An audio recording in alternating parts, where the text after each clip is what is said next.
Good evening, and welcome to another exciting, thrill-seeking, seat of your pants, booked on the edge of a chair, Moen After Dark here on the College Football Mafia. I am, of course, your host, Moen, joined by my co-host from CFB Express, Rock and Rant. Before we get started here tonight, guys, we've got to play a little PSA for you that YouTube is now requiring me to play, so let's go ahead and play this down the pipe. Hello there. Did you know there is a scourge amongst today's youth? It's true, and your kids could be at risk. As a parent, it is your responsibility to talk to your children about the dangers of Moen After Dark on the College Football Mafia. Absolutely right. Talk to your kids out there about Moen After Dark and the scourge of it. We may have to play that one once more during the show here. I think we might have to, just for safety. We got a lot of big news. Big news Sunday. Ward Manuel is apparently on his way out at Michigan. We were just talking about the Dusty May situation. Did Dusty May going to the NBA, was that the straw that broke the camel's back for the Michigan Wolverines? Or were the scandals just too much? Harbaugh, Sharon Moore, just too many scandals. And was it too much for Michigan boosters? Maybe Michigan boosters jumped in and said, hey, we got to get this guy out of here. Regardless, they're supposed to have a report on Thursday. We'll see if Ward Manuel actually waits till the report gets issued or if they work out some deal where he can exit gracefully Monday through Wednesday. But we've also got ACC media media days this week to talk about. We don't have to talk about their media deal. They made a terrible one. So we'll talk a little bit about what we're looking forward to at ACC Media Days. And we're going to take 10 years away from being over, Moen. Yes. And we're going to take your questions and comments here on the show. I know we didn't get to a lot on Friday, unfortunately. So we're going to take some tonight. David Sabinosh, I don't know what team you root for, so I don't know what your sounder is. But here's one from Casey Kasem. Hey there, friends. This is Casey Kasem, and you're listening to Moen and Rock on Moen After Dark, brought to you by the College Football Mafia. Now, don't be a slacker. Hit that subscribe button and smash those likes, folks. You won't want to miss this great ride. Thank you, Casey, for that very good promo. It took me a lot of work to get Casey Kasem. I had to cross over to the other side to get it, but I got it. So let's say hello to some people rolling in here tonight. Let's see here. We got Buckshot Kid, who's, oh, by the way, hold on. Before I roll in here, slipped my mind. It's happened before. I got slipped discs. I got slipped mind. The Moen movie of this week, I decided we've watched two good movies the last 2 weeks. It's time to watch bad movies, people. We got to watch a bad movie. So the Moen movie of the week theme of this week is Big Bad King of the 1980s.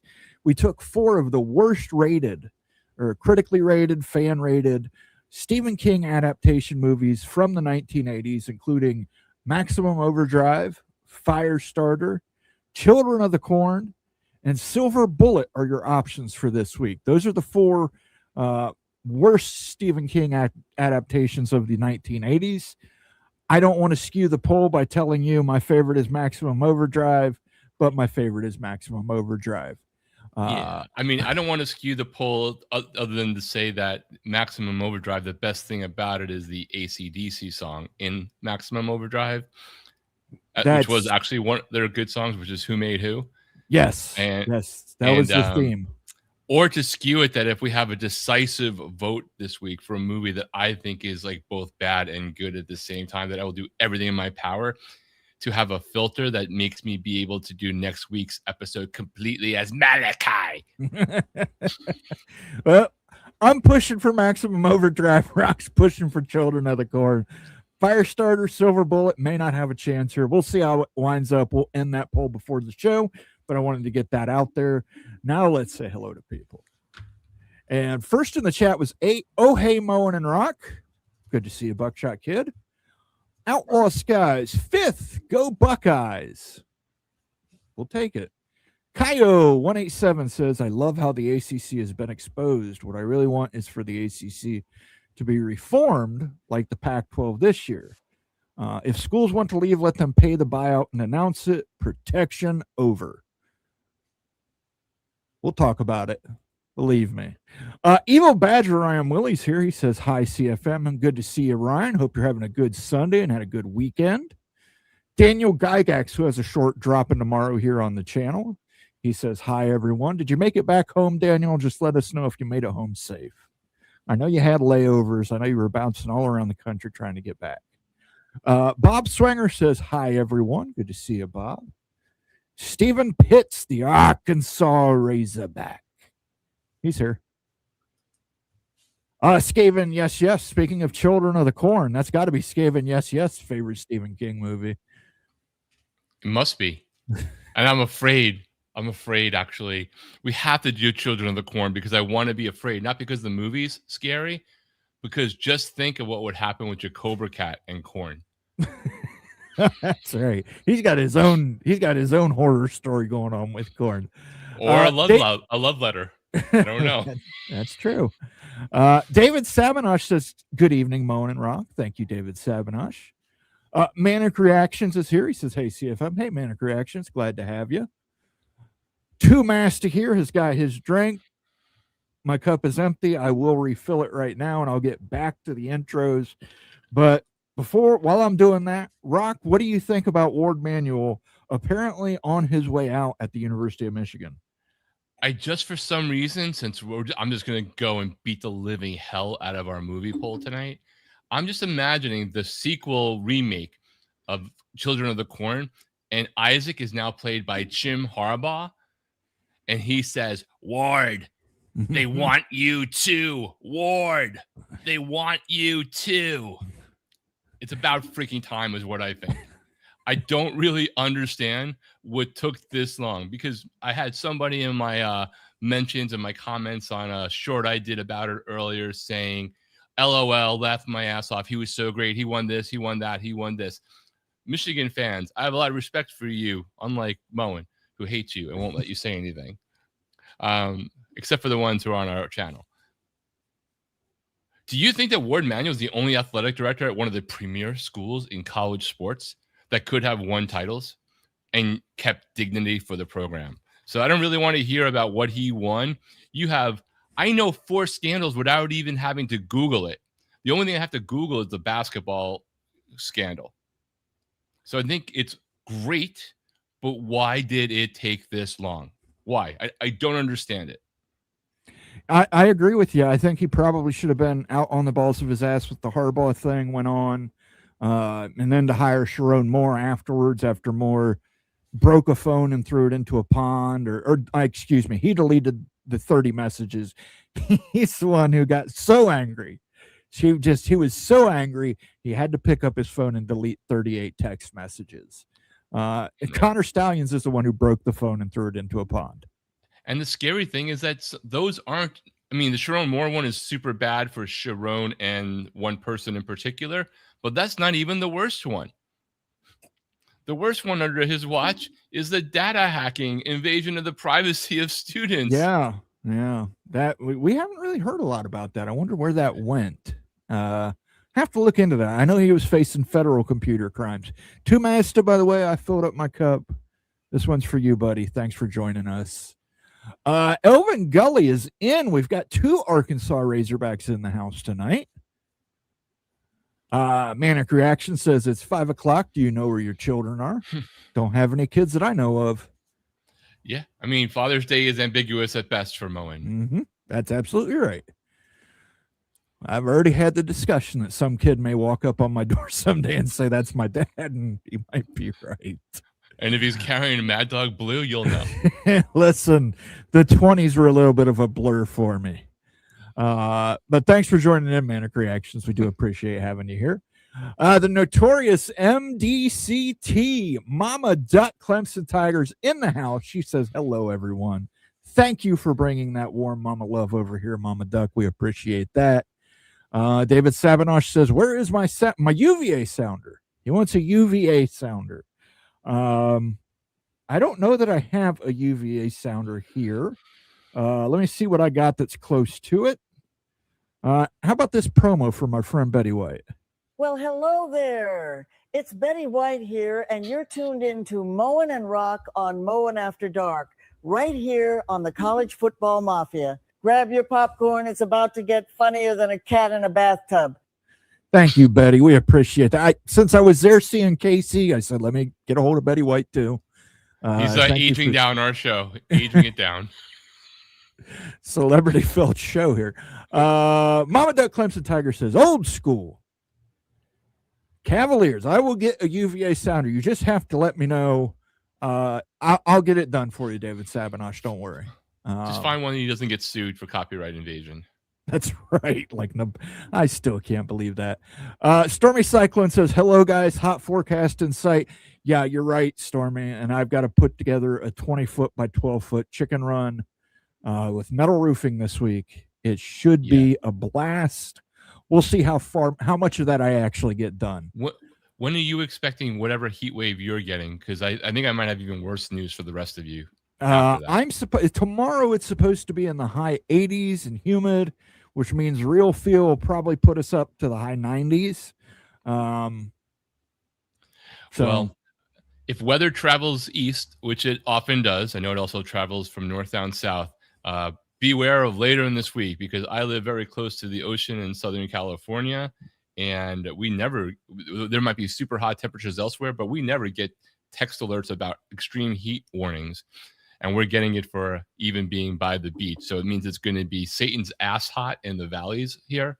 And if this whole thing moves east, the fact that we got it out here is not a great sign if it does that later in the week. Thank you, Stormy Cyclone. It is a hot forecast, man. You stay safe out there. I know you're feeding America's families, and we do appreciate that, sir. I don't know that I have the media asset of the Stormy Cyclone license plate, but I'll pop up the happy cyclone there for you. Happy or maniacal? I have not decided yet. David Floyd's in the house. He's a Texas Tech Red Raider. He says Texas Tech plus other Big 12 teams leaving for the ACC. I don't see it. I talked to Greg about it the other day on the phone. He brought it up to me, wanted to get my feedback on it. I just don't see it. You're not going to, as I told him, it's like jumping from the Titanic to the Lusitania. You're just going from one shipwreck to the next. I don't see it. It's an interesting concept that Jim Williams put out there.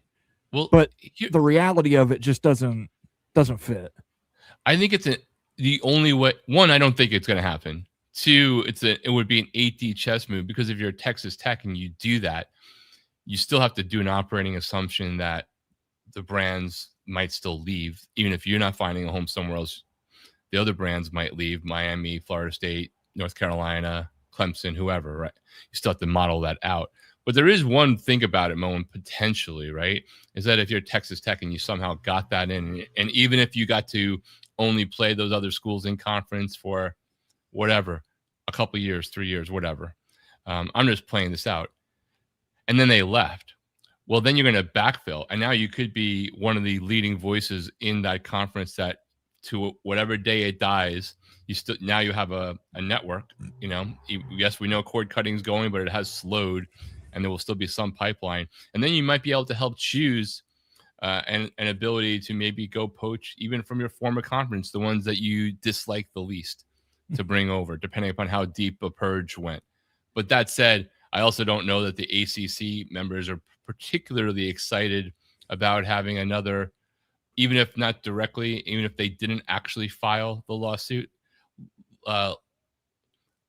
litigious adjacent entity into the conference.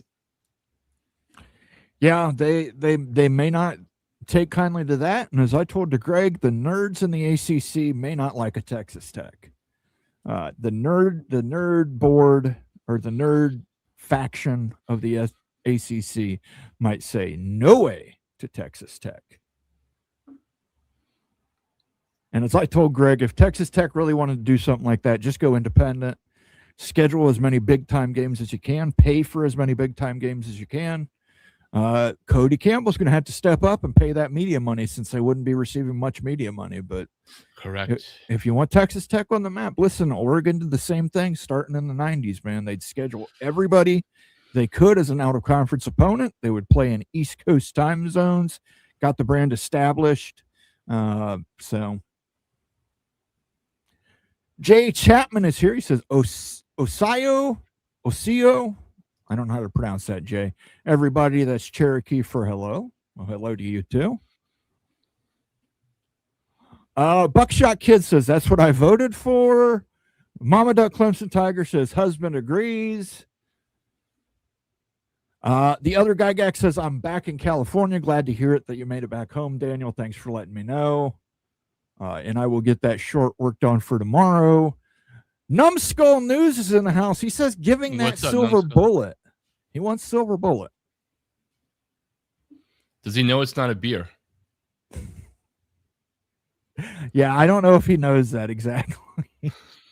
I'm trying. Wasn't Corey Feldman in Silver Bullet? Am I remembering that right? I haven't seen that in years.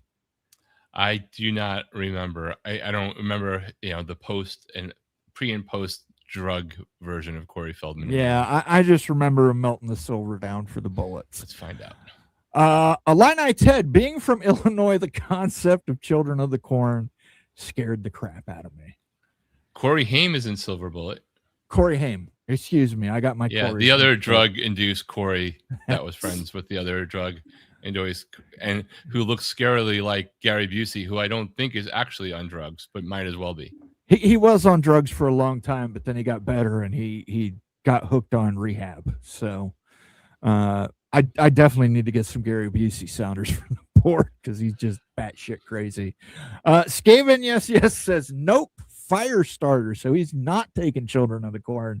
He wants to see a young Drew Barrymore and George C. Scott in Firestarter. Definitely a heavily packed roster of stars there, but that movie, even Stephen King disavowed it. So does every young star in this era of Stephen King movies eventually have to do drugs before they recover or not? Well, let's be honest here. Stephen King was hooked on cocaine when he directed Maximum Overdrive. So it's not just the actor. Sometimes it's the writer-director. The other guy says, I'll never fly United or through Chicago again. I hear you. Wait, you just figured that out, Daniel? Come on, man. Google is your friend. I don't like flying, so can't comment. Lots of ACC schools in the buyout is too damn high party for now. Very true, but there's some that gets eased up after a couple years. In the mid 90s, Monday through Wednesday, heat index 100 plus from the madman of Madison, Wisconsin. Yeah, I knew it was going to be high. I may end up working some night shifts on this run. I'll just get the floodlights out and do a little night shift. And what did you think of the jersey drops for the Shamrock Bowl, Moen? I didn't catch that if you had one. Yeah, no, we talked about it a little bit on Friday, and Ryan and I texted back and forth about it. Ryan ordered some merch for it, so I definitely want to see the merch. I like the Wisconsin uniforms. Notre Dame, I don't think Notre Dame has any good uniforms. So I thought they were particularly bad, so I was really happy in terms of the Notre Dame ones. But I think if you take your jersey off and you're worried about slipping in the snow, those safety bumps on the jersey numbers should provide a secondary use of that jersey. Yeah, I think if it's a Shamrock series, somebody's got to be wearing green. I think Notre Dame should have been green. Just me. VC Noel says, good evening, friends. Good to see you, VC Noel. Of Garnet and Gold, or is it Garnet and Old? I'm sorry, I'm old. VC Garnet Noel. and Old. Garnet I'm old too. Yeah, Garnet and Old. Check them out over on YouTube. They do a great Florida State podcast.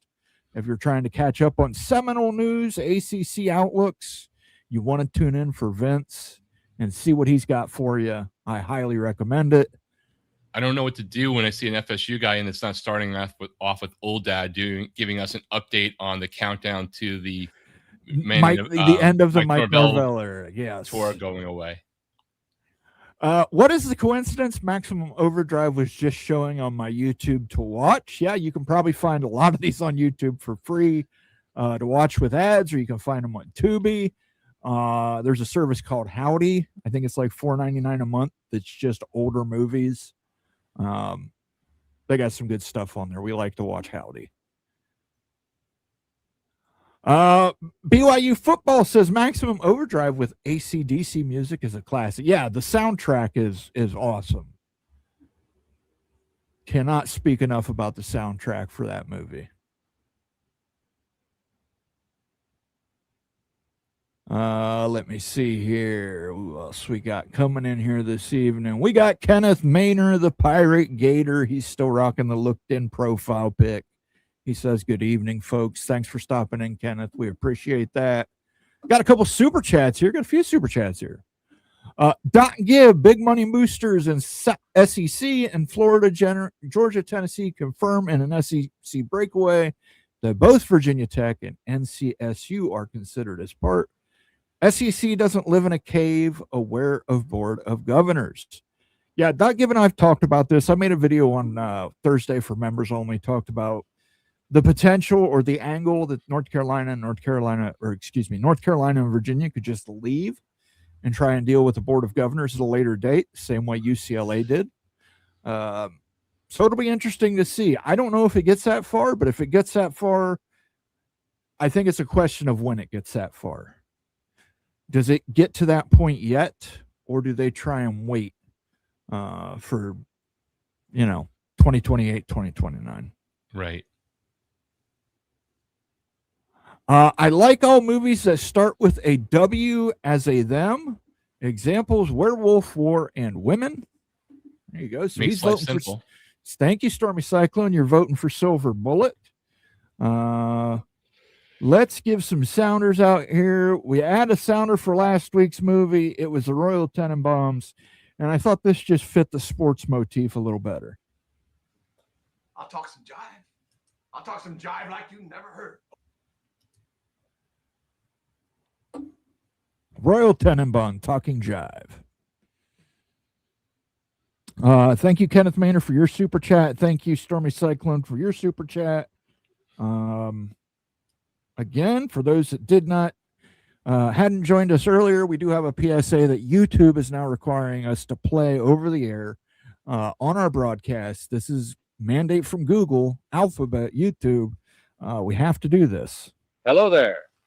Did you know there is a scourge amongst today's youth? It's true, and your kids could be at risk. As a parent, it is your responsibility to talk to your children about the dangers of Moan After Dark on the College Football Mafia. There, I think we've played that twice now. I think that gets us out from underneath the foot of YouTube. Piss Snipe Husker says, hey fellows, OMG, sorry Wolverines, this scandal just will not die. I think with him leaving, I think the scandal has to be dead. But you have to wonder what Kyle Whittingham's going to do, because Kyle Whittingham was hired by Ward Manuel. The interim basketball coach that became the permanent basketball coach were hired by Ward Manuel. If they put a new AD in there, is he going to be looking to put his guy in there in regards to both? I think they'll both get one season here, and I think we'll see what happens. But I wouldn't be shocked if, both of these guys are one and dones and he goes and gets his own guy.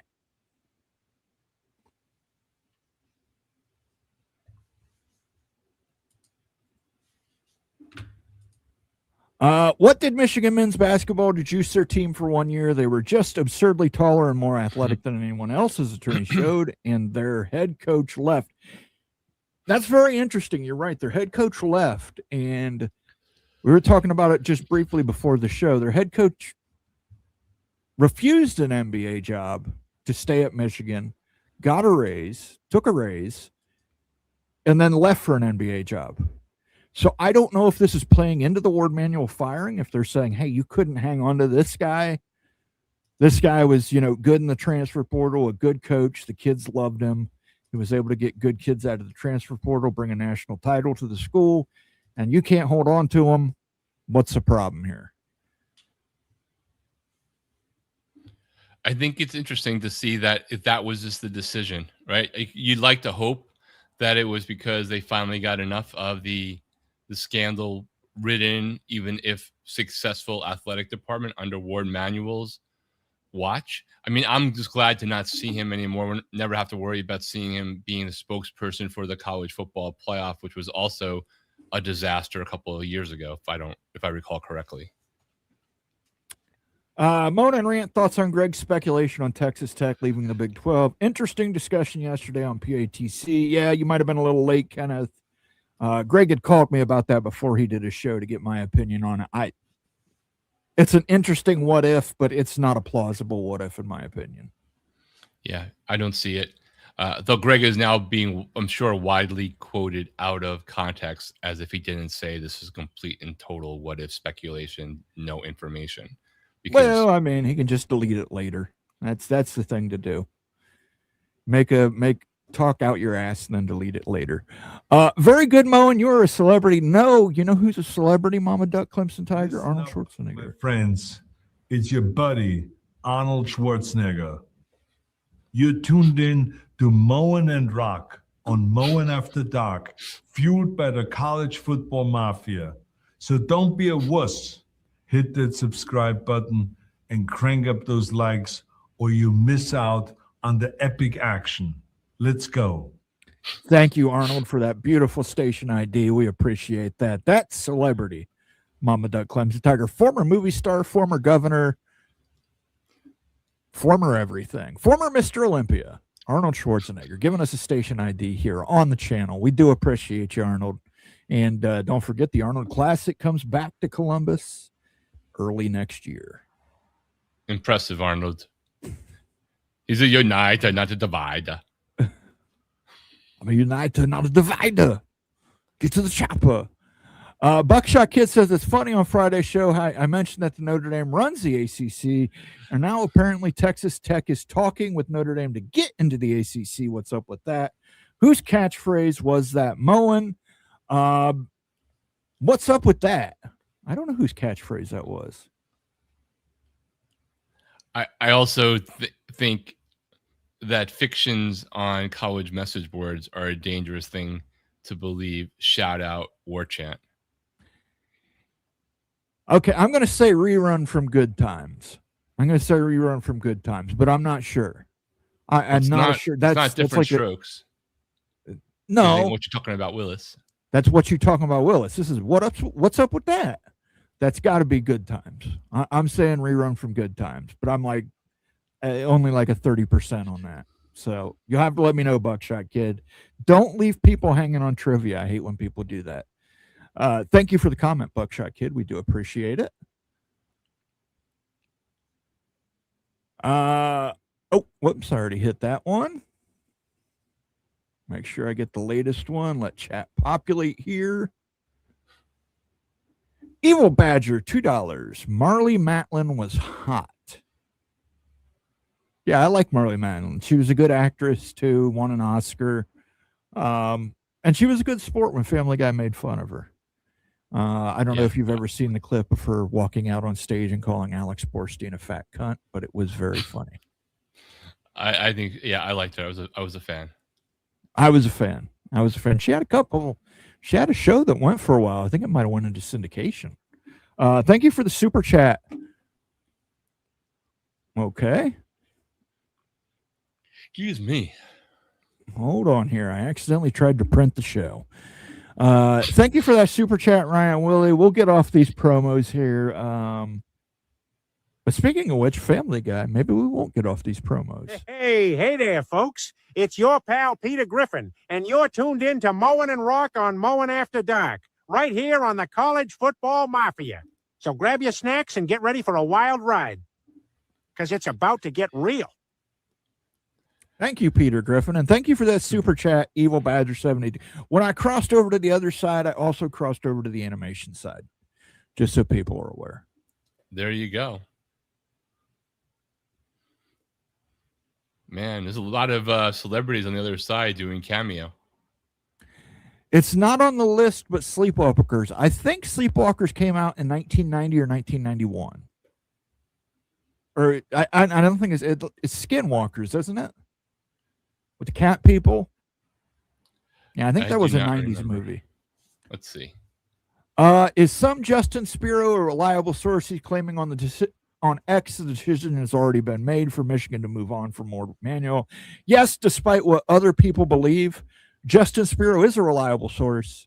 And he didn't delete any tweets regarding this. So he's left his tweet up. History will show. He's got it up. Other people deleted theirs. So I would trust Justin Spiro over some other people. Evil Badger says uniforms are sweet, too sweet. Thank you. Other Gygax says with Joe Estevez. Yes, for those who don't know, that is Emilio's real name.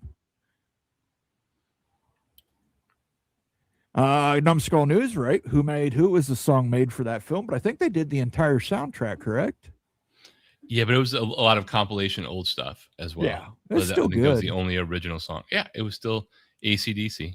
And you had the big Green Goblin truck and your Lee Smith just grating voice. And Pluto there wasn't has a lot been of showing, flick of the switch stuff or anything. Yeah. Pluto has been showing Maximum Overdrive, Night Shift, and Christine. Yeah, but I think Night Shift and Christine are at least tolerable. I liked Christine, but that's just me. I know a lot of people didn't like it. I did not like Christine.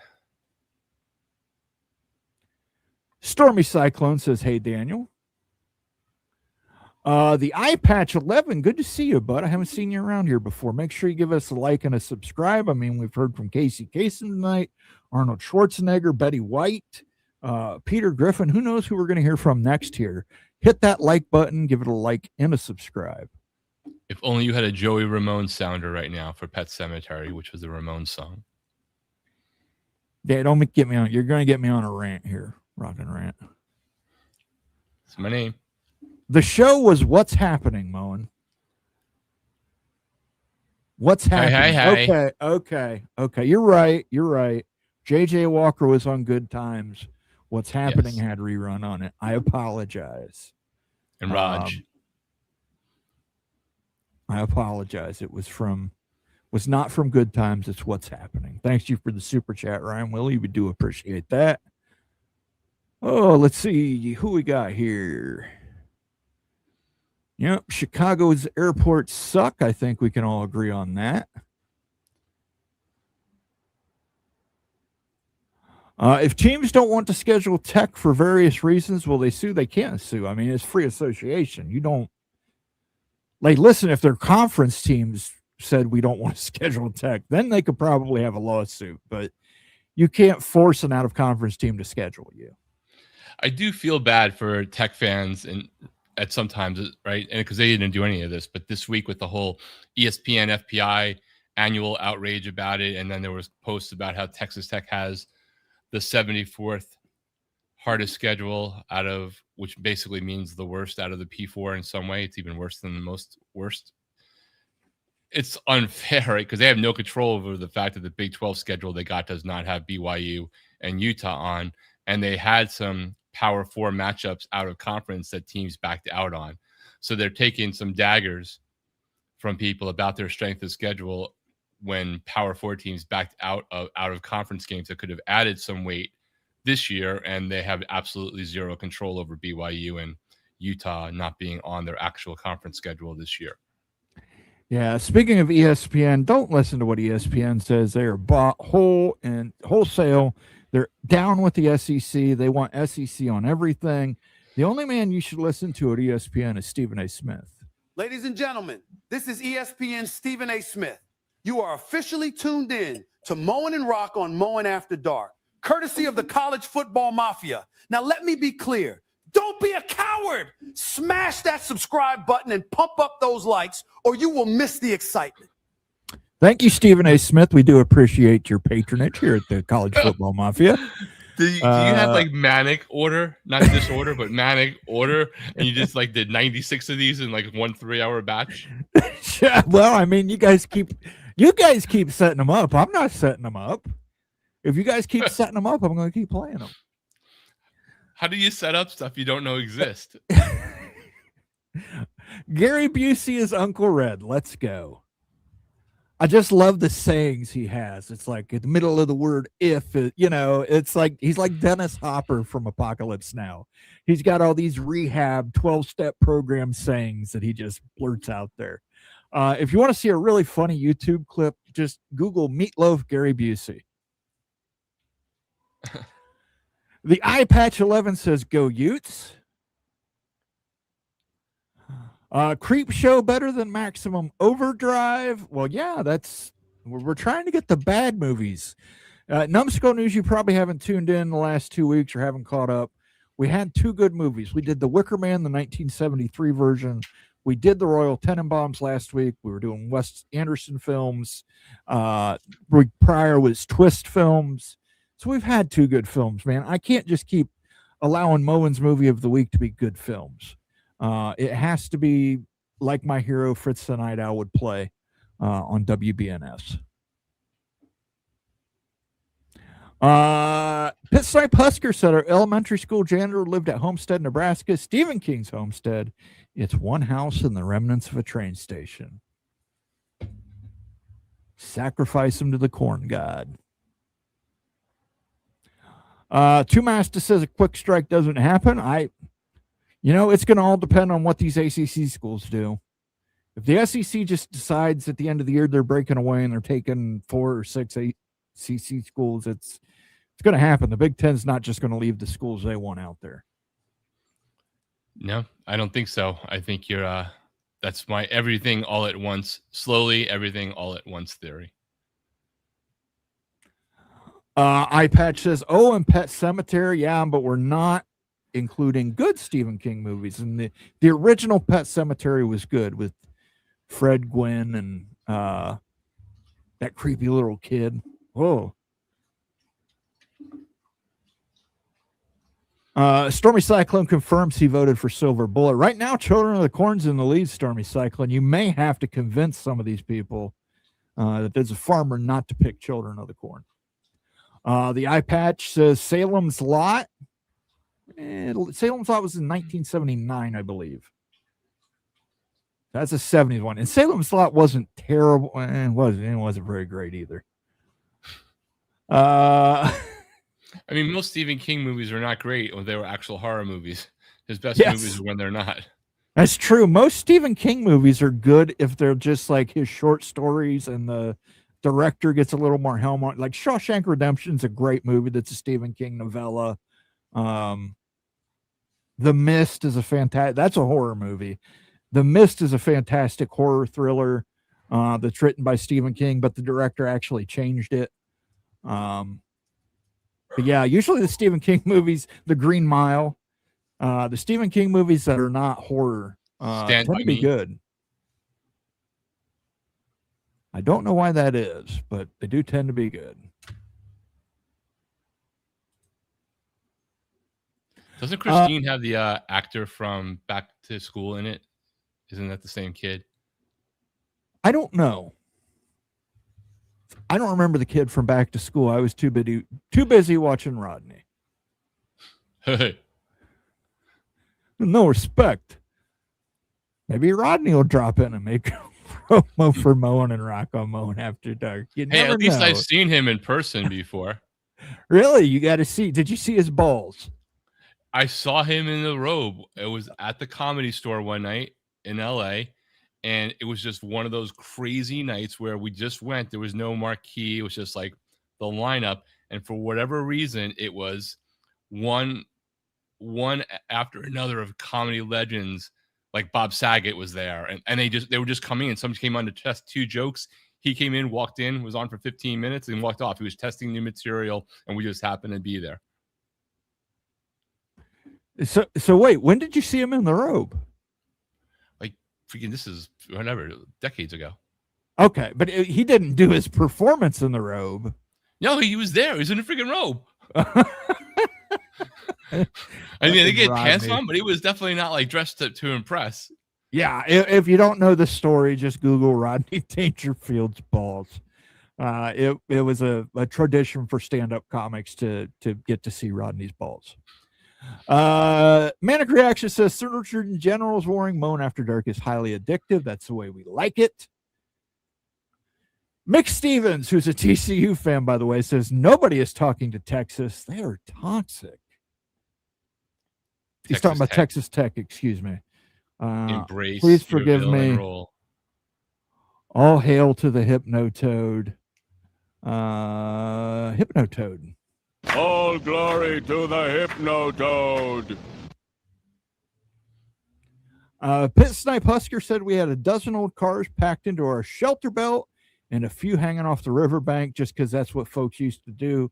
My brother was terrified that one of them was Christine. My buddy actually owned a Plymouth Fury when we were kids growing up. Had no fucking exhaust on it. It was loud as hell. And we would just floor it until the speed meter was going past its maximum limit. Had no rear view mirror on it. Like no driver, like the rear view mirror wasn't on it. And we got pulled over by the cops and he had to pick up the mirror from the goddamn seat. Say, oh, we're getting pulled over. And his cousin was in the back seat and he told the cops his cousin had a gun on him so he wouldn't get a ticket. Hey, you know what is important? Well, all these movies have lost like a half star in life because of the death of drive-thrus, because it was definitely a different thing to see movies like Christine or Maximum Overdrive in a big parking lot in the dark in a car. Yes. Yeah, absolutely. I mean, the kids nowadays, they missed on all this. They missed on the drive-in. They missed on video rentals, going to the video store. I used to hit like the 50-cent rental shelf, which was just, I've seen terrible movies, but there's a lot of good movies on there too. So like Friday night and Saturday night at a movie rental place was kind of like Tinder before apps existed. Yeah. I mean, the kids nowadays, they just don't get it. I told a guy at the feed store this week, a bunch of kids came riding by on those electric bikes. I was like, hey, when we were kids, we had to frickin' pedal. John Famlore says, I'm kind of wondering whether if Notre Dame had waited a couple years, their choice for a long-term ACC rival would be Miami and not Clemson. I don't know. Miami would schedule them every year with or without the ACC deal, so it's up to them. Notorious MDCT says, you are killing it, Moen. Thank you, Mama Duck. I appreciate that, and I appreciate you tuning in for it. I have over 156 people on the channel right now. Just as a reminder, if you're watching us over on Twitter X, consider coming over to YouTube. Give us a like, give us a subscription. We've got 3 videos dropping this week on the probabilities of ACC teams, I think, to the SEC, the Big 10, or the Big 12 and remaining ACC. I think you should definitely check it out. We cut a brand new video, myself and you. We cut it yesterday. It's going to be in 3 parts. The Blue Bloods version will be dropping on Tuesday.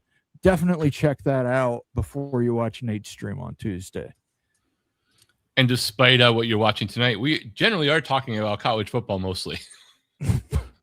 Moen After Dark is a little more fluid. We talk college football, but sure. we will talk other things. It's kind of a laid back. It's Friday. It's a weekend. We know everybody has to work tomorrow. We don't want to bog you down in that. We just want to have a little fun, talk a little college football with college football sickos like ourselves. And yeah, so I mean, it's a little different from the rest of the shows on the channel, but I like that. For sure. Kaylani says, man, everyone is talking about World Cup and watching it, it seems. Went over to a friend's house last night and he was watching a match on Telemundo and he doesn't understand any English. Well, the Telemundo is a Spanish broadcast channel. I think he meant to say Spanish. I'll be honest with you. I have very little Spanish. I remember Spanish from high school and college. I watch AAA Lucha Libre every Saturday night at midnight on YouTube. So, iPatch says it was 1992 and it was indeed Sleepwalkers. Yeah, that's the one with the cat people. Kaylani corrects himself. I mean Spanish. Yeah, but I watch AAA and it's fun because I'll say, hey, I'm starting to remember some Spanish and I'm starting to remember, like, what that means when they say grande años. The thing is, I think they saw that 20% of all the Telemundo viewers do not understand Spanish necessarily. They just can't tolerate the actual Fox U.S. broadcast announcers. So they'd rather be uninformed than have to listen to that. Yeah, and the funny thing is sometimes I watch Samsung TV, which is like Pluto or any of those free TV things. It just comes with your TV. I'll watch old Law and Orders on it, and the commercials will all be in Spanish. And, it's like, oh, it's kind of funny seeing this commercial in Spanish. Pitstripe Husker says funniest part, he thought dad's wrecked Le Mans, was trying to run him over when we'd go swimming, but therapy's going well. My brother Kevin, when he was a teenager, had a Le Mans, and he treated it like it was a Porsche. He put crushed red velour interior in it, put one of those maximum sound systems in it, and then he was so afraid someone was going to steal it, he put one of those old school car alarms in it, and that sumbitch went off about 3 to 4 times a night. If you look at it, if a mouse walked on it and pissed, it would go off. And my brother would come marching through the hallway, and you could hear him from my bedroom going, take my car. But he thought that car was fuzzy a Porsche. dice. Did he have fuzzy dice on it, on the window? I don't remember. I just remember the crushed red velvet velour interior. And him treating it like it was, like he would take it and like buff it out and all that. It's like it's a Pontiac Le Mans. But hey, your first car, people do that. Sometimes your first car, you can't let it go. Saw Marley Broadway opposite William Hurt in the play Children of a Lesser God. That's what she won the Oscar for. Later turned into a film where she won an Oscar. Absolutely right. Numbskull News says Christine better than all of them. You're absolutely right, but we're not doing good Stephen King movies. We're doing bad ones. Emilio Estevez's real name is Emilio Estevez. Yes, it is Charlie Sheen's name that is not his real name. So is he Joe Estevez? I remember Emilio took his dad's real name. For those who don't know, Martin Sheen is not Irish. He's actually Puerto Rican. And Emilio took his dad's real last name to honor him, and Charlie Sheen took his dad's last movie name to honor him and open the door in places. The Eye Patch says, this is my 3rd time here. I'm a subscriber. Well, you're one of the cool kids, Eye Patch. Make sure you let people know out there to tune in on Sundays to Mowing After Dark. Tune in on Tuesdays for Bombers Blitz. Tune on Fridays for the Big Freaking Friday show. That's our flagship show here on the channel. And tell them you'll have a blast. We'll talk college football. We'll play some Sounders. We'll talk this stuff up. Farmer Dave 33 is in the house. Good to have you, Farmer Dave. He said these schedules were built 3 years ago. Very true. Exactly. But you want nuance from reporting and social media? Good luck. Then again, 3 years ago, Texas Tech was not the Texas Tech that people know as Texas Tech today, right? It was just about to happen. Farmer Dave says strength of schedule is not something you can snap your fingers and fix on your own overnight. I don't disagree with you, Farmer Dave. It took Oregon many, many, many, many years to establish that brand as a football brand. For those that don't remember, prior to the 90s, Oregon's biggest claim to fame was track and field, pre-Fontaine. And that's where the challenge is, right? Is that if you're Texas Tech right now, trying to get out of conference things in your control is getting less and less in your control. You had some better matchups lined up. They went away as conferences expanded their in-conference slate in both the ACC and the SEC. So there's less spots available, less teams willing to do it. And then in theory, if the vitriol exists and people don't want to schedule you, then you have like a double whammy about trying to at least address anything out of conference. You can't do jack about in conference. The Big 12 should be trying to guess, but sometimes, ACC's been guessing forever that Miami, Florida State, and Clemson might be good at the same time, and it's never happened. Miami has done a lot to make sure that didn't happen for 20 years, and now Florida State's doing a little bit of that, and Clemson, we'll see whether or not they can bounce back. But similar situations, just why I say embrace the villain role. It draws ratings. Yeah, the interesting thing to me is Texas Tech, Cody Campbell brought this up and said other teams, other schools in the Big 12 conference need to elevate their football programs. Like it was just something you could, as you're speaking, like you can snap your fingers and do. If you don't have a billionaire booster willing to bankroll a 20 million, 30 million, 40 million a year roster, it's kind of hard to elevate your performance to match up with Texas Tech. I mean, they're really BYU and Utah are their biggest competition in the conference. And BYU and Utah benefit a lot because they get a lot of LDS kids that come there. Yeah, I mean, I think it's possible that you'll see Houston and or Arizona have pretty damn good seasons. I'm looking forward to seeing Houston and Texas Tech in week 3 because that's like one of those games that if Tech's going to stumble at all, that could be one of them. Moen's been busy. Yeah, I did a little. I'm trying to get promos for all the shows. So, and I found something. And listen, Greg Pflugar is going to be saying some crazy stuff in the coming weeks. Trust me. He's going to be saying some crazy things you would never think Greg Pflugar would say, but I'm going to make him say it right here on Moen After Dark.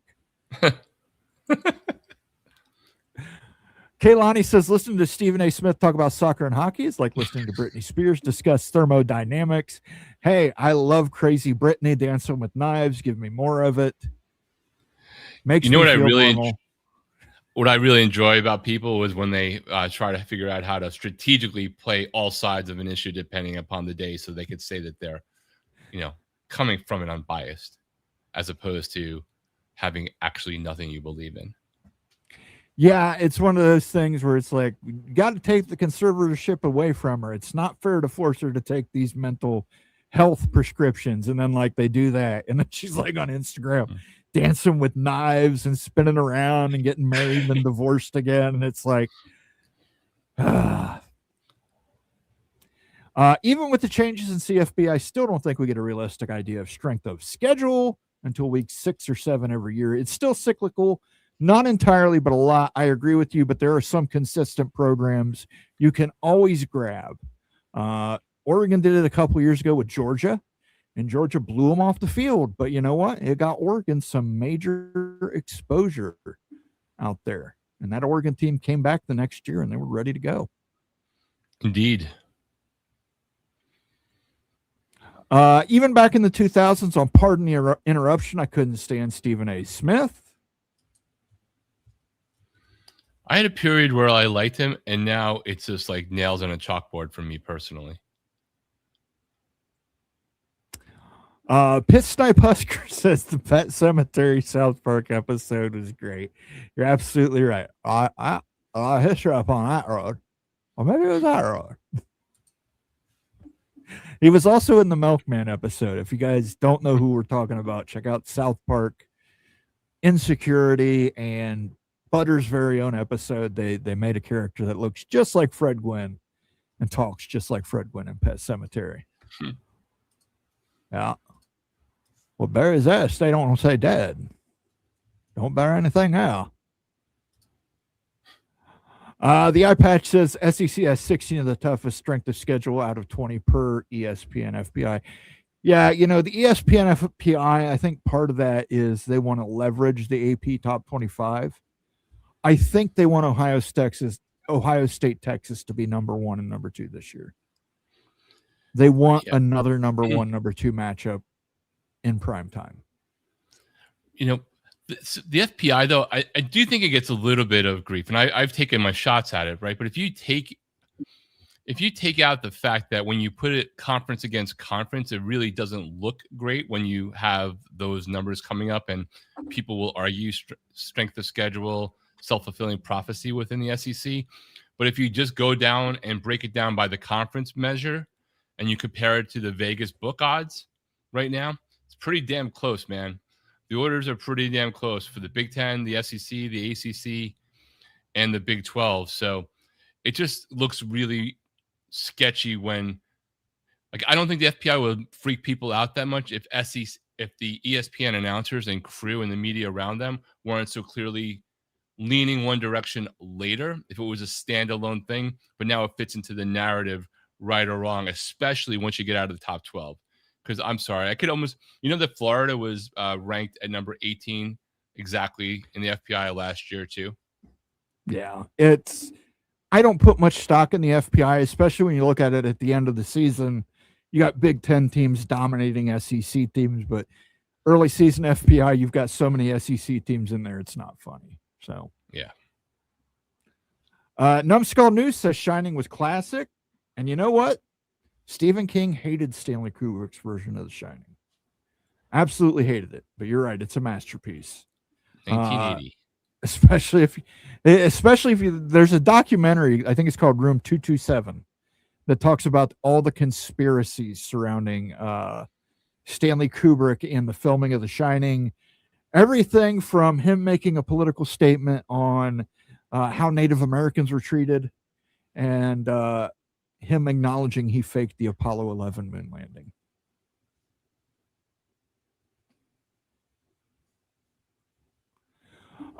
Evil Badger 72 says, how does the death of Senator Graham affect the PCSA? Well, Ted Cruz believes he has 60 votes, so he can afford to lose Graham and McConnell and still get this through the Senate. The question is, does John Thune even put it up for a Senate vote? And I think I was 70-30 about a week ago. Now I'm about 50-50 that he even puts it up for a vote. I mean, this is the week you would think you're going to hear if they're putting it up for a vote or not, if they actually have an intention of getting it out of the Senate, if it were to pass it into the House. Yes, they actually returned from their mid-year 2-week vacation that came just after their May 2-week vacation. They're in session this week. So if they're going to put something up for a vote, it would happen. Well, it wouldn't necessarily happen this week, but it could happen as early as this week. Thank you for the super chat, Ryan. Appreciate y'all. Play a little on Wisconsin for you.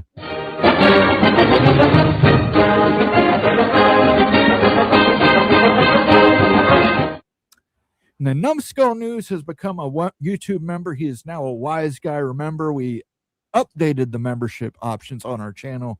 Just one membership from now on. It gives you access to members-only videos, member-only live streams. Very fun stuff for our members here. I recommend, if you've been gifted a membership, definitely check out our members-only content. You'll see it's worth the value. He's become a YouTube member. He's a TCU fan. He is a TCU fan. He is a Horned Frog. Well, I already played the Hypnotoad one. What do I do for him? Let's see. Numbskull News.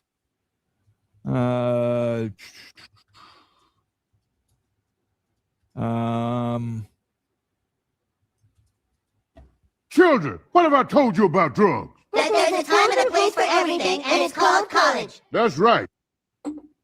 Absolutely. Thank you, Chef Isaac Hayes, another celebrity on the channel here. And thank you for becoming a member again, Numbskull News. We do appreciate having you around here. If you guys are not subscribed yet to Numbskull News, subscribe to him on YouTube. He does a very funny show, very funny videos, very raw. I like Numbskull Raw. I think that's what you should name your show from now on, Numbskull. Numbskull Raw. It would be important if Numbskull could actually get his own opinion on anything.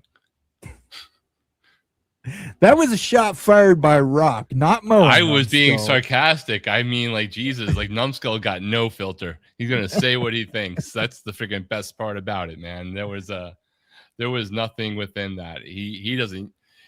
The thing is great about Numbskull, though, is he might have a different opinion from people, but he doesn't then take it personal against them. Unlike some other types of haters, he can disagree on whatever Greg's impression of something, and it doesn't have to get him a rattle and get a timeout in a chat. He just can go on his own channel and tell everybody what he thinks. So it's great. Doc Gibbs says, is ESPN the real boss? Regards to SEC expansion with a Sankey as their mouthpiece. This is interesting. I've seen it speculated a lot out there that ESPN has a pro rata for any team the SEC decides to add. I don't know that that's factually accurate. I haven't been able to find anything on that. The Notre Dame escalator, the close I could find was Brett McMurphy's speculation that put it in the $280 million range for the Big Ten. So it's going to be up to the SEC and ESPN ultimately who joins.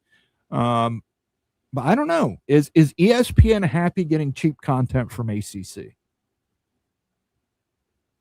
That's a big question, because cheap content with ACC with brands like Florida State, Clemson, and Miami might be better than adding them for the ESPN financial outlook. Tom Hastings coming in from the top rope. Speaking of movies, I enjoy disaster movies like Crash of the Utes. Got great reviews. Sell Out in Utah. We'll do 70s disaster movies next week. We'll do an Irwin R. Allen list for next week. A man who won't go to get his own milk, but now your wife's getting pounded out like a mallard duck. In the Bane masks, where they all talk like Bane from Batman.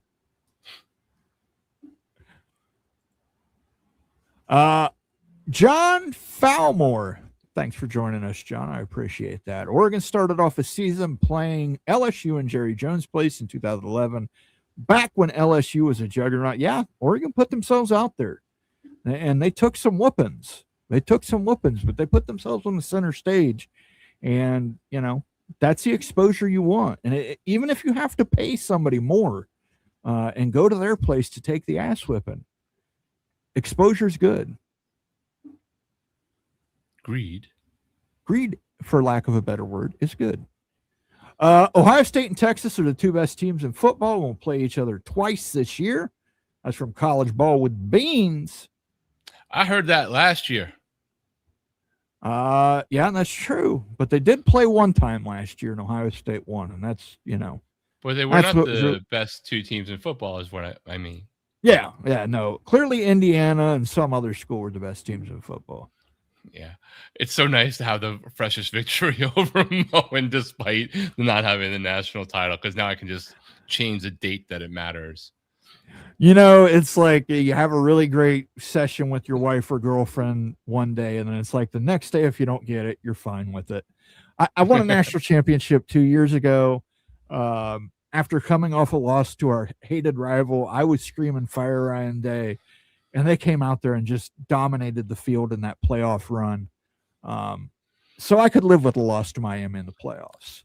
Hey Moen, did you after you're able to deal with your loss really well? I didn't get to talk to you since we saw that infamous question of the commissioner at the Big 12 meetings. Do you think some beat writer, local writer, approaches Jim Phillips in Malachi's voice and says, Phillips, we have your cojones in a jar?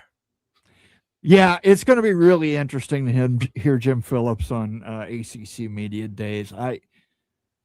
He is such a weak commissioner, but, you know, we talked about Brett Yormark making that terrible Monster Energy deal, but Jim Phillips, man, that guy is just a limp fucking noodle. He is just not a good commissioner. He doesn't advocate for his teams. The most he advocated for Miami last year was playing the Miami Notre Dame game on loop for 24 hours. Yeah, and that made a big difference. Yeah, and that annoyed Notre Dame. So Notre Dame's relationship was permanently damaged by Jim Phillips doing that. You know, which is really odd, because usually Jim Phillips hears Notre Dame and he drops pants and grabs ankle. Yeah, he's been officially trained by the Notre Dame Dog Walking Academy. Mm-hmm. All polls are pointless before the season starts. Greg and I have been talking. We might do a thing where we do some simulation. There's a guy out there, Coach Coop, you know, a Miami Hurricane. He does these great simulations for the Miami football season on YouTube. Definitely check him out. Give him a like and a subscribe. Great Miami content creator. Really funny guy. But Greg and I have been talking about maybe doing some simulations and doing some commentary on it. So that'll actually be on the College Football Mafia channel, because I can't stream to Greg. Listen, we're not that technically savvy. I mean, it's not like we're a software salesman who doesn't understand internet protocol addresses, but, you know, we're not that technical savvy. So it'll be here. we might be recording some simulated games, and then we're not watching them. We're just going to upload them and comment on them. It should be some fun. And we're going to go through week 1 through week 12, week 13 of the season. John Dry says, I always thought the B-rated horror movies are the best horror movies. You know, horror movies are subjective. I think a horror movie that really freaking terrifies you, that really scares you, that sticks with you, those tend to be the best horror movies. But they are very few and far between.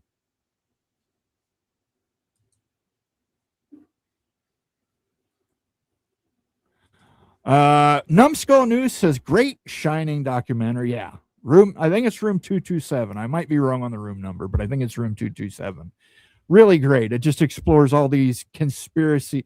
You know, everybody kind of looks into Kubrick films with like a microscope and tries to find the message because of how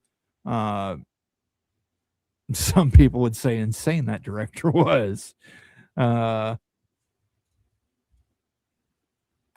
Okay, replace Arkansas with Texas Tech and do the Red Raiders win 10 games?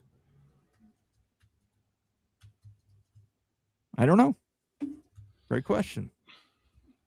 Replace Arkansas with Texas Tech and do the Red Raiders win 10 games? So if Texas Tech's in the SEC with Arkansas' schedule, do they win 10 games?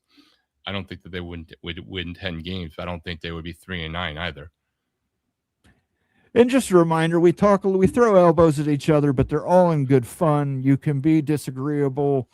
You can disagree without being disagreeable. Please refrain from personal attacks in the chat. Don't mind a little friendly jousting, but when it starts going off the rails here, we will take care of it. And if not, I'll have a celebrity say something about it.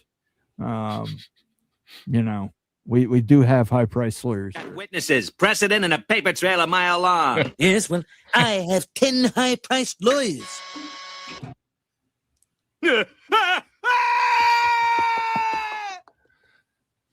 College football with beans. If a quick strike happens by the SEC, who are they adding other than Clemson and Florida State?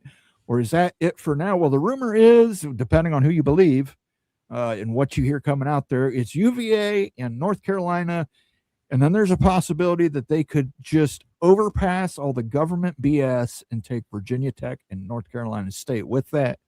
That would leave the Big Ten with Miami, Duke, and Georgia Tech as options in the ACC. Yeah, and Stanford and Cal. As the days go by, though, I think there's probably less and less of a chance of a so-called quick strike. But yeah, I think soon enough. I think hopes are fading on that, but we'll see. I mean, if it takes off in the Senate and gets to the House and they're really pushing this thing, we might see it, but until then, we don't know. But listen, there's an expiration date on the ACC. I think everybody here can agree on that. Rock, would you agree on that? There's an expiration date on the ACC. Yeah, I agree. It's kind of like, there's certain things in your refrigerator that have like true expiration dates and you'll get killed if you eat it. And then there's like a mustard. And it slowly degrades over time, so it's almost useless at the end. And that's what the ACC is turning into. And eventually, you're just going to replace your mustard and go somewhere where things are hot. Yeah, and I mean, listen, I've said it before, I'll say it again. The ACC traded fiscal responsibility for stability, and they ended up getting neither of those things. The 20-year grant of rights, the creation of the ACC network, all that ended up doing was basically putting an expiration date, on that. Black says my first car was a Pontiac Firebird. Good riddance. Well, you Smokey and the Bandit? You get to argue about whether a Firebird or a Camaro was worse when they were the same. Carlos Charlie Estevez in their Spanish. I seem to recall an interview with Martin Sheen where he claims he was Puerto Rican. So I might be wrong, but, I think it was a Charlie Rose interview from years ago. I could be wrong, though. Wouldn't be the first time. Wouldn't be the last time. At least the Gremlin was better than the Pacer. Man, the AMC used to make some rocking cars, didn't they? It's kind of fun to see if you see an AMC car out in the wild. It's kind of fun. Tom Hastings says, this is a movie podcast. Hey, we talk movies here, man. We talk entertainment. It's fun. We try and have fun with you guys. You got to work tomorrow. We're trying to have fun. Oklahoma State has money. TCU has money. Baylor ain't broke. Kansas has a bag. Only a few broke schools. I don't know. Broke When your doesn't mean you're willing commissioner to spend. signing, yeah, when your commissioner signing $20 million a year deals and you're getting better individual school patch deals, I think that might be a problem for your conference.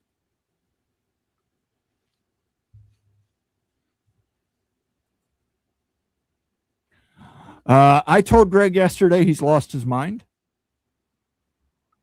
Yesterday he lost his mind. What took you so long to let him Greg know? lost his mind long ago, buddy. Brittany shaved her head to gain a few miles per hour. Yeah, that was a weird situation if you were alive for it in the early 2000s. I think she's Jim Phillips' strategic advisor. There used to be a website called like Perez Hilton that was just complete trash. It was just like complete trash gossip. Like if Britney Spears took a shit, he knew the color within like 15 minutes and he posted it. Pissnipe Husker brings up House with the Greatest American Hero and Bull from Night Court. I forget what that guy's name is. He was in a lot of movies, though. Bull from Night Court, as was William Catt, I believe, was the Greatest American Hero, but Yes, I can't he was. remember Bull from Night Court's real name. But he was in a He lot. should have been playing football or basketball, not being. He was in a lot a of. judge. What was that not Ron Howard, but the younger brother Clint Howard movie? He was Evil Speak, I think. He was like a demon worshiper in Evil Speak. It was great.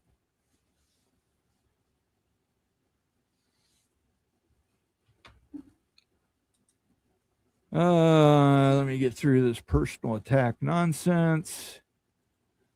College Bowl with Beans. Numbskull has a great show and is one of the best on YouTube. Absolutely. Numbskull News says he was a bigger fan of Nitro than Raw. Well, here you go. Hey, you want to go to war? You want a war? You're going to get one. One of the hottest angles in professional wrestling, and they absolutely destroyed it. Thanks for that comment, Numbskull News. Numbskull getting some publicity. He deserves it, absolutely. But Numbskull, we want to see you shave your head on the next show to be like Britney Spears. And then beat up a car with an umbrella. Numbskull News says true. Glenn Hanna says we couldn't even get it past the 50-yard line against LSU. Yeah, when Les Miles was the coach at LSU, they didn't score many points, but boy, they didn't give many points either. Hey, Moen, I think you guys might have talked about it. I had sent it to Greg because I had randomly seen it when I was looking for something else. The Big 12 is emulating the ACC's replay booth, right? And you're going to be able to hear and see into it. Like, what is the Big 10 doing? Why aren't they the doing Big that? Ten is advised their officials to make terrible calls throughout the season, game-changing calls. Yeah, so they'll do that, and then when they get in the playoffs, they'll make terrible game-changing calls in the playoffs as well. Well, at least they're being consistent. Yeah, I thought they were they're supposed to be consistently forward-thinking. awful. Big Ten officials are probably I'm a homer Big Ten guy, Ohio State guy, but I think Big Ten officials are the worst officials in the country. Yeah, if you guys missed it, the Big 12, they actually came out on a press release back in May, but it didn't really make news. They are emulating the ACC about when they have their games that you'll be able to hear and see the refs going into instant replay discussions in some form. Okay, hold on a second here. Just got to clean something up. And you're in timeout for 24 hours. Rock warned you, I warned you. That was enough.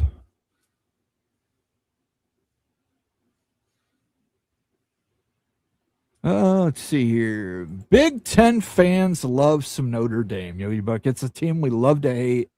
It's a girl we could never get because of Fielding Yost being a piece of shit and a racist and anti-Catholic. And oh, by the way, they still have his name on buildings at Michigan. Yeah. Well, we've offered him several times. The last time we offered him was late 80s, early 90s, coming with Penn State. Be number 12. I think if I posted a video on here for members called Timeline.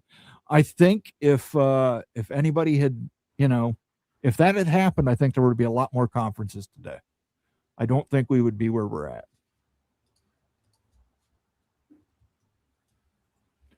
Doc Gibbs says SEC breakaway now more likely than an SEC quick strike via the FSU money perch.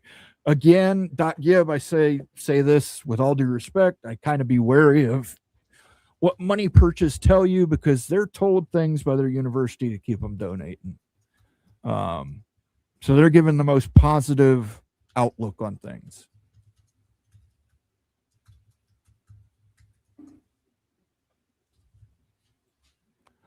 The eye patch 11 says eyes wide shut. Yes, that I would have loved to see what Stanley Kubrick's had came out with if he was able to edit that film, because I understand the studio basically drastically cut that film, but get to see Nicole Kidman in her prime naked. It's worth it.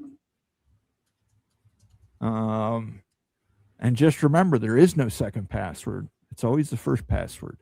The password is Fidelio.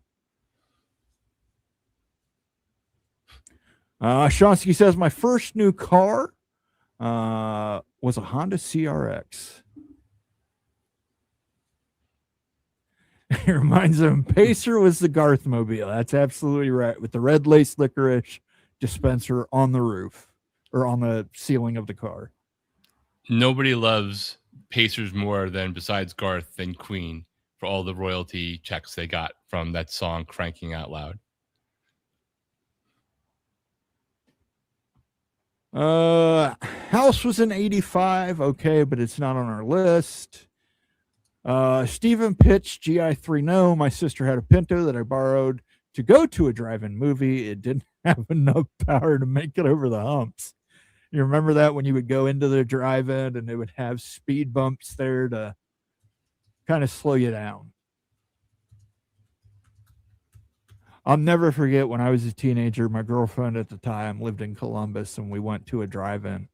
And listen, I'm a rural guy. I grew up in a very rural area. We didn't see a lot of African Americans in my area.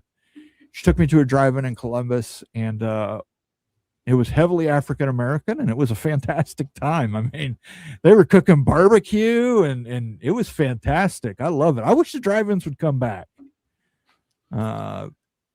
Great time.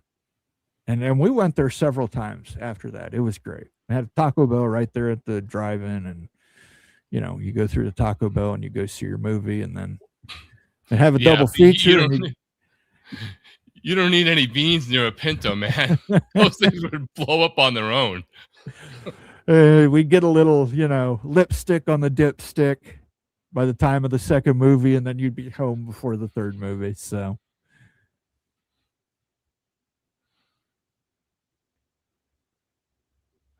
Numbskull thinks he's the last villain. Then John Dry reminds him that he is still here. Are you guys both playing for Texas Tech? Not Numbskull, man. He's a horned frog. Which is funny because it has no horns and it is not a frog.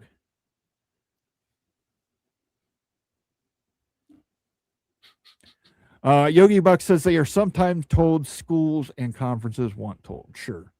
They leak like sieves. We know that.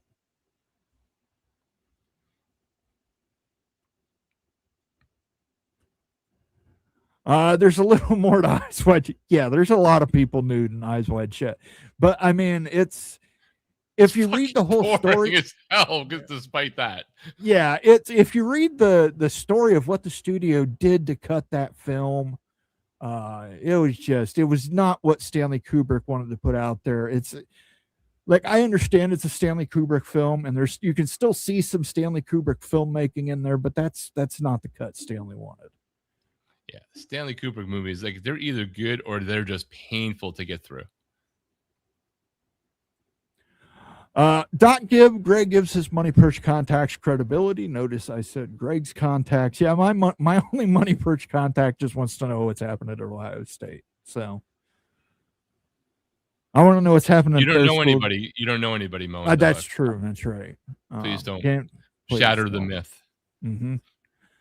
Greg's handing out some L's on X to somebody we all know again today. Delete it. I still think there's one drive-in still running in Illinois. Yeah, when I lived in Indianapolis, there was a great drive-in where it had 4 screens and you could just basically drive to whatever movie you wanted to drive to. I can't remember. I was living with my older sister at the time, and her husband and the kids and we all went to the drive-in. Like, they passed out after the first movie, and the second movie was The Matrix. And I was like freaking blown away. It was like an incredible movie. And I'm like, gee, how is this the second feature on this? This blew the first movie away, and it blew the third movie away too.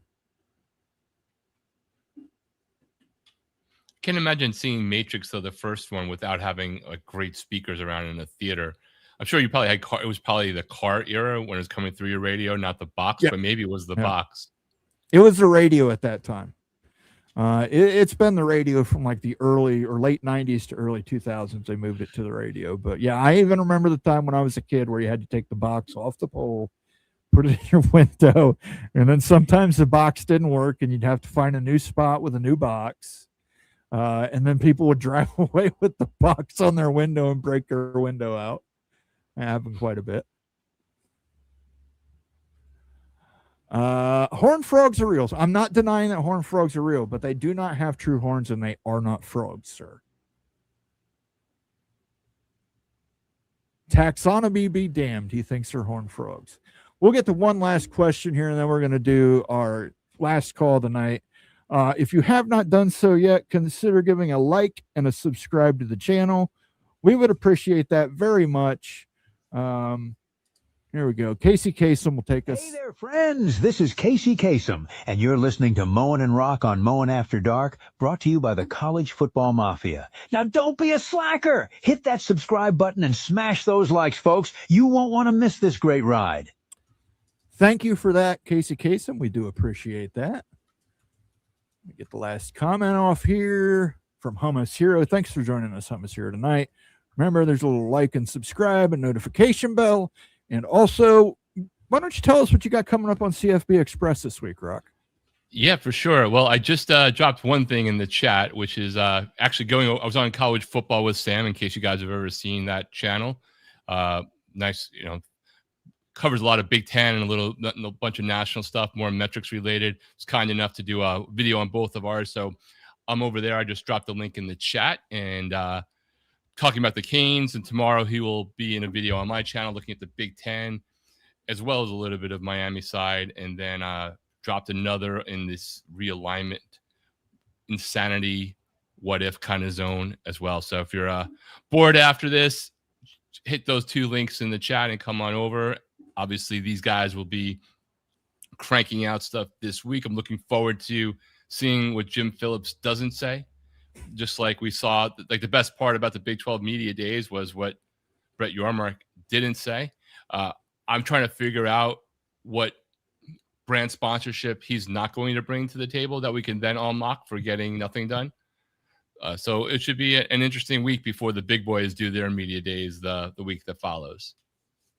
Yeah, it's definitely going to be interesting what the ACC media deals, because if it surpasses the Big 12, it's going to be a hard time here.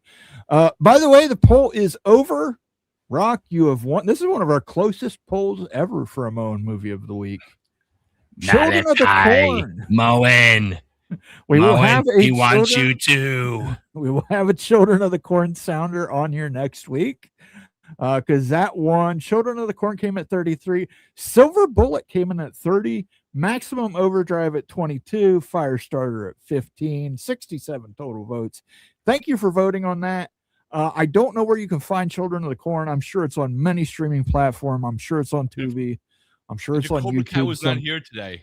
Yeah, it's probably on Amazon Prime. It's It's lots of places, I'm sure. It's one of those movies that has low rights fee. Last call, Rock. Do you have any last call for us this week? No, other than just eyes on ACC Media Days and seeing if the Senate schedules anything for the Protect College Sports Act, or if we at least hear if anything's been amended, right? Because it could get scheduled and it could pass and potentially will have been amended. That's really the big question, right? About whether there's a freak out or not. It looks like, I don't know if Children of the Corn is available for free on Prime Video, but it's available on Prime Video in some form.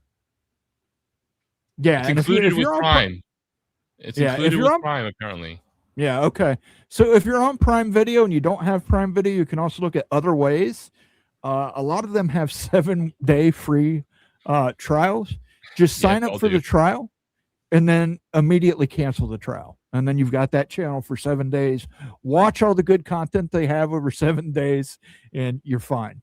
And you can actually go back and forth. You can do that from Prime Video to YouTube to other streaming platforms. You can just keep getting those free trials if you want. Yes, you can. Not that I'm advocating that, but I'm a bad boy, so I'm advocating that. I don't have a last call for this week. I think we've covered everything I wanted to cover. We covered everything Rock wanted to cover. Make sure you have liked and subscribed here to our channel, the College Football Mafia. We've got a lot of stuff going on this week. We got 3 videos dropping. We got live shows on Tuesday and Friday of this week.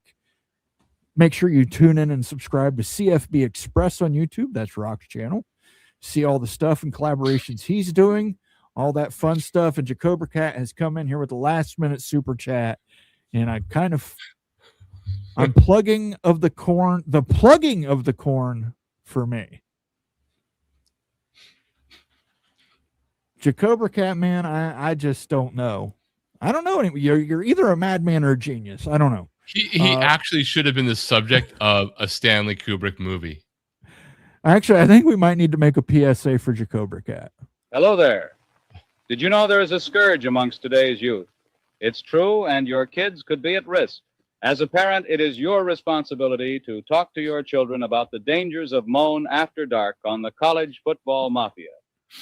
Absolutely. Thanks, everybody, for tuning in. Stay cool this week. We will catch you next Sunday.